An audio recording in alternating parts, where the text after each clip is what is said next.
de Georges Véra, je suis devenu irrésistible. Aujourd'hui, j'ai fait de la musique avec mon ami Gilbert à l'occasion d'un repas d'une association. Des gens très sympas et conviviaux, ils nous avaient placés à une table avec le président et la trésorière de l'association. À notre table se trouvaient également 6 dames seules. Entre deux pauses de notre concert, pour nous permettre de participer au repas, un DJ mettait les disques habituels de ce genre de réunion, avec en plus quelques vieilles danses d'époque. Et soudain, alors que je m'apprêtais tranquillement à manger ma bûche glacée, une de ces dames m'a sollicité pour danser. Pourquoi moi?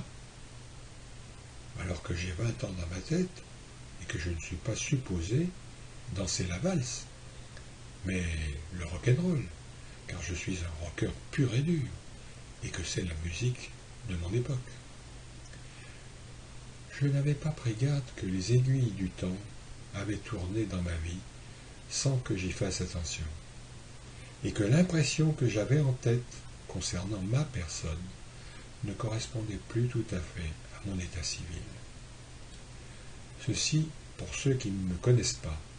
Pour ceux qui me connaissent, ils savent que je suis resté un jeune garnement immature. Quoi qu'il en soit, de musicien, je suis soudain devenu, aux yeux de tous, danseur mondain. Et toutes ces dames ont souhaité l'une après l'autre faire un tour de piste avec moi. Ce qui fait que je me suis soudain senti irrésistible, le roi du bal, un vrai sex symbole. C'est alors que j'ai compris l'intérêt évident que je suscitais. J'étais là, sur mes deux pattes. La concurrence masculine avait disparu, car ces belles dames étaient sans doute soit veuves, soit seules, soit leur époux était parti avec une plus jeune. Donc, la vérité s'est imposée à moi.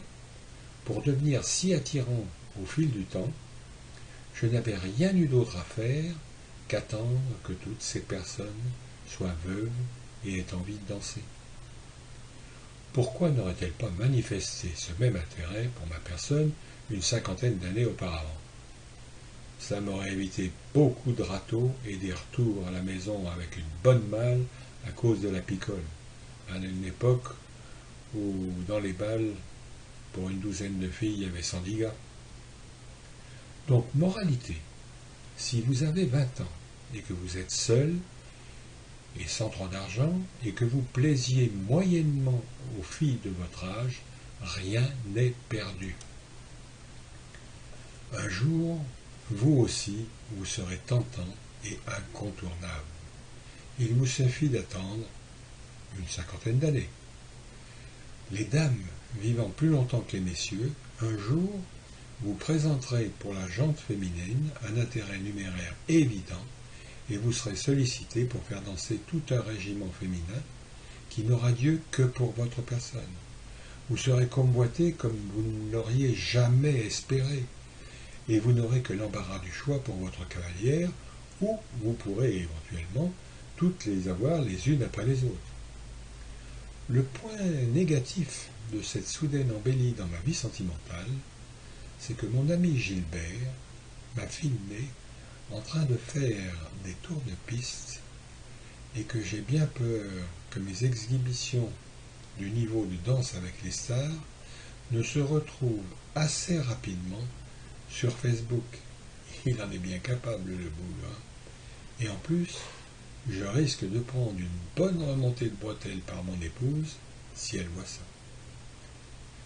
Par ailleurs, d'habitude en fin de spectacle, dans les rappels, j'aime bien chanter une chanson de Joe Cocker, You Can Leave Your Hat On, en plaisantant que sur cette chanson, des filles venaient souvent devant la scène pour se déshabiller. Pour le coup, j'ai eu trop peur.